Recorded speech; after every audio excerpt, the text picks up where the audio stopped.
This is 7 National News, and in our top story, the UAE cabinet has expressed its full confidence in Operation Decisive Storm, stating that the operation will help boost security of the countries of the Gulf GCC by maintaining security and stability in Yemen. The UAE cabinet reviewed a report submitted by the armed forces on the current situation, and it paid tribute to the UAE armed forces and its brotherly and friendly coalition forces involved in the operation. His Highness Sheikh Mohammed bin Rashid Al Maktoum, the UAE Vice President, Prime Minister and ruler of Dubai, stressed that the UAE is part of the common Gulf action and works with its brothers to maintain its security and achievements against any form of danger. The UAE cabinet also discussed other topics on the agenda, approving the launch of a national campaign to fight smoking in order to raise awareness about the dangers of smoking. A number of federal and local governments will take part in the implementation of the campaign, including the Ministries of Interior, Health, Education, Environment, and the National Media Council. The cabinet also endorsed the issuance of unified rules in the government by giving priority for purchasing national products manufactured in the GCC countries in order to promote national production and boost competitiveness. It also approved the issuing of a decree to host the office of the World Bank for Reconstruction and Development in the UAE, which will be based in Abu Dhabi. His Highness Sheikh Hamdan bin Mohammed, the Crown Prince of Dubai, has donated his $6 million winnings from the Dubai World Cup to help autistic children. On Saturday night at Meydan Racecourse, His Highness Sheikh Hamdan's horse, Prince Bishop, won the feature event, earning the lion's share of $10 million on the 8-year-old horse's 4th try in the world's richest race.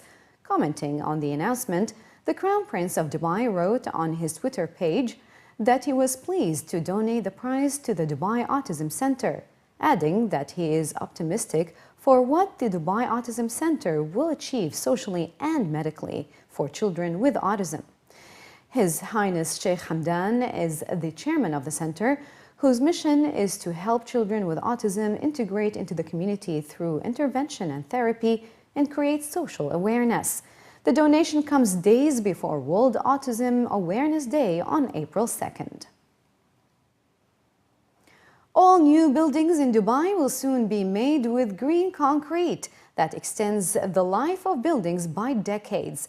Starting from April, the eco-friendly supplementary cementing materials will replace, in varying ratios, the common ordinary Portland cement used in most Dubai buildings.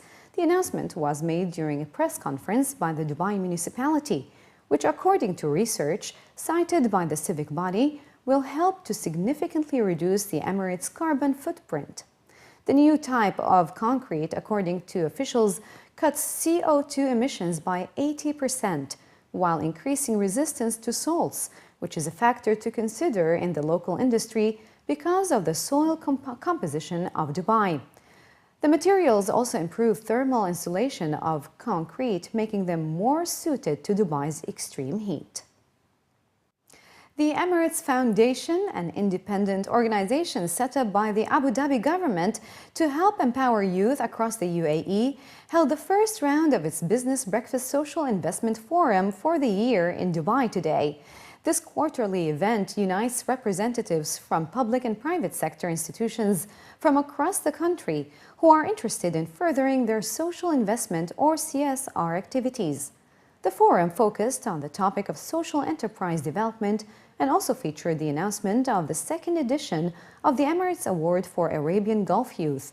Under the theme Enabling Environments for Social Enterprise Development, a panel debate explored the current landscape of social enterprises in the UAE and discussed ways to create an environment in which social enterprise is encouraged and supported. Discussions also covered the broader issue of social investment and the importance of creating a vibrant social enterprise society, which can also make a major contribution to economic growth and better public services. In regards to the competition, officials at the forum explained that it is open to Arabian Gulf youth aged between 18 to 35 who are encouraged to submit their ideas for sustainable social enterprises through the video application on the Foundation's website. The Emirates Foundation was launched in April 2005 as an initiative of His Highness General Sheikh Mohammed bin Zayed Al Nahyan, the Crown Prince of Abu Dhabi and the Deputy Supreme Commander of the United Arab Emirates Armed Forces, is also chaired by His Highness Sheikh Abdullah bin Zayed Al Nahyan, the Minister of Foreign Affairs. The foundation was relaunched in 2012 under the name the Emirates Foundation for Youth Development as an integrated national initiative that seeks to invest in UAE youth. Today's event is really about inspiring young people to think about social enterprise and about talking to others in the sector about how we can promote social enterprise here in the UAE and beyond. We believe that the model of social enterprise, this hybrid between traditional philanthropy and social investment and the business sector, can be a very powerful way of creating real impact at scale. And social enterprise is really gaining traction globally as a new form, a new way of engaging with the community and a new way of creating solving old social problems. We think it's a great opportunity for young people to inspire them. We hear a lot about how we want our young people to become more entrepreneurial, and we would like to think that not only can they become entrepreneurial, but they can become social entrepreneurs, so become active, engaged members of the communities. So today's event was about bringing together various actors who are interested in this space and talking about how we can create an enabling environment. As for the awards, so today we launched the next round of the Emirates Award for Arabian Gulf Youth, where this is building on last year's platform, where we invited hundreds of young youth from across the Gulf, from across the GCC, to submit ideas for a social enterprise. So this year we have just opened up the award process again. So we're inviting any young person in the Gulf who has an idea that is scalable, measurable, and can be sustainable to solve a social issue to submit that idea. In line with the directives of His Highness Sheikh Mohammed bin Rashid Al Maktoum, the Vice President and Prime Minister of the UAE and the ruler of Dubai, and under the patronage of His Highness Sheikh Ahmed bin Mohammed bin Rashid Al Maktoum, the chairman of Mohammed bin Rashid Al Maktoum Foundation, the Nobel Museum Traveling Exhibition has opened in Dubai yesterday under the theme The Nobel Prize Ideas Changing the World. At a press conference to announce the opening, the MBRF, who is hosting the exhibition, unveiled a number of events associated with it, including 4 special workshops led by experts from the Nobel Museum. In his address during the press conference, His Excellency Jamal bin Huwairib, the managing director of the MBRF, stated that the exhibition is being organized as part of the Foundation's efforts to empower future generations with sustainable solutions that address the challenges in the knowledge and research domains in the Arab world. The Nobel Museum exhibition includes 5 pavilions dealing with 5 different themes, such as the Nobel Prize over the decades, the Nobel Prize in our daily lives, and the Nobel Prize and the future. The exhibition will run for a month starting today at the Burj Khalifa Annex in downtown Dubai, and it will be open daily from 9 a.m. until 7 p.m. except on Fridays, and the entry is free. The MBRF expects that the event will attract a large number of visitors, especially intellectuals and students from the region.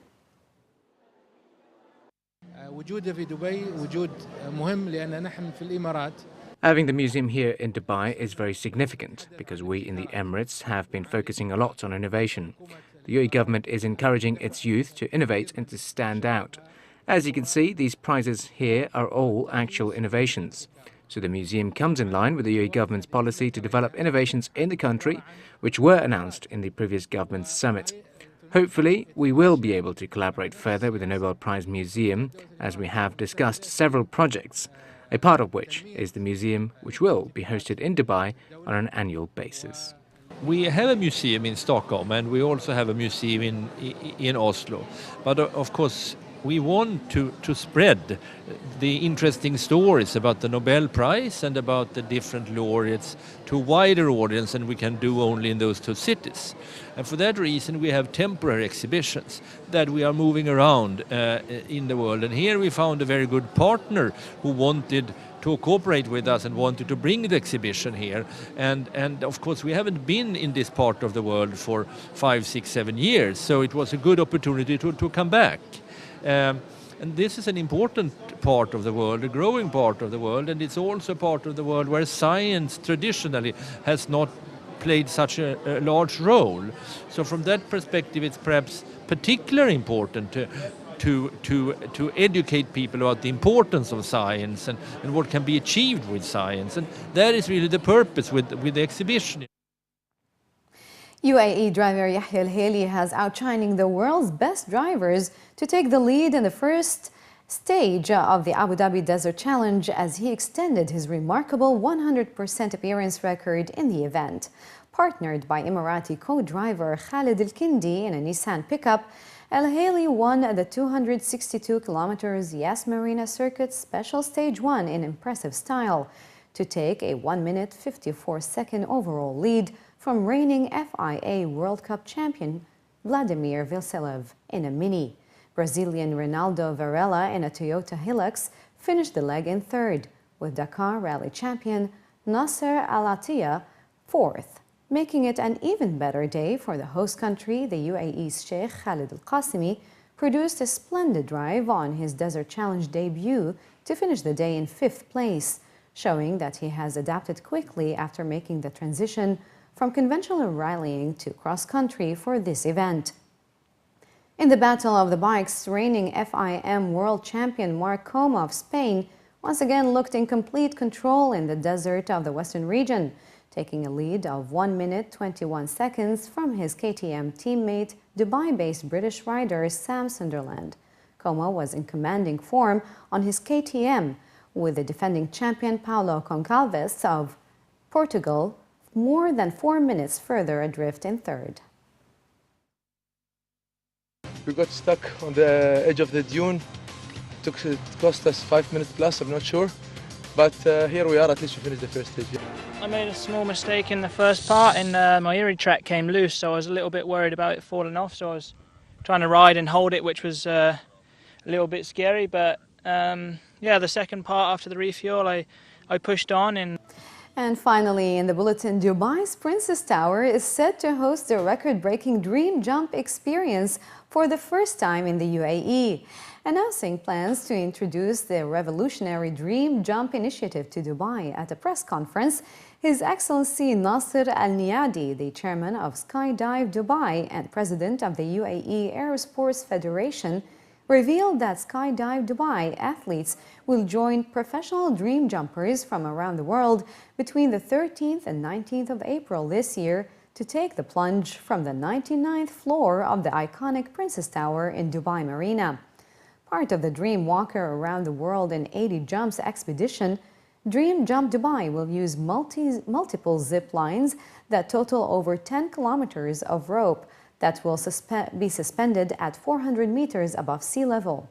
The Dream Jump experience involves jumpers leaping off from tall structures while connected to a patent system of dynamic ropes that results in a long and safe free fall.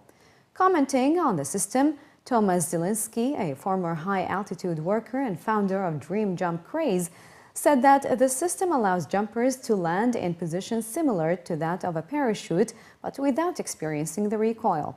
It was also revealed at the press conference that the Dream Jump experience may become a permanent tourist attraction if the event proves to be popular with residents and tourists. The Dream Jump system is the latest in rope jumping. So if you remember the floppy disk back in the day, after the floppy disk we had the CD-ROM. So comparing bungee jumping to Dream Jump, a bungee jump you could say is the floppy disk and a Dream Jump is the CD-ROM. So it's the latest craze in rope jumping. Now, why this event and why Dubai? Whenever we introduce the Dream Jump system into a country, we do so by having an event of this type and this size in a country. And after that, then we have our permanent locations in places like adventure parks and other tall structures. And that's why we have this event. This has been done before in European countries like France, Italy, Norway, and Greece. And this is the first time that it's being done in the Middle East. But what's also is important is that although these events have been done before, they've never been done to this size. This is the biggest dream jump event that's ever been done. And another important thing to note is that all of the previous dream jump events have been outside of cities, so on top of mountains. This one is in the heart of the city, inside Dubai Marina.